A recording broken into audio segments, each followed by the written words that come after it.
In this video, we are going to see that if you want to enable or disable the automatic gain control on Discord, here is a quick solution for you. So first of all, if you want to head over to profile, just click on the bottom right hand corner on the U button, and then you want to head over to the top right on the gear icon.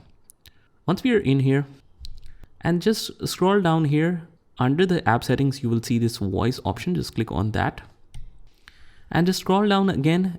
If you see this automatic gain control option in the voice processing section, you can just enable or disable this. It says automatically adjust microphone volume to keep it clear and consistent. So if you want to enable or disable that according to your needs, you can do so here.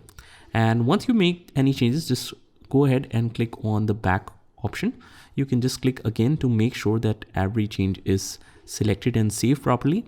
And that's how it is done. I hope you found this video helpful, and if you did, hit the like button and subscribe to our channel, and I will see you in the next one.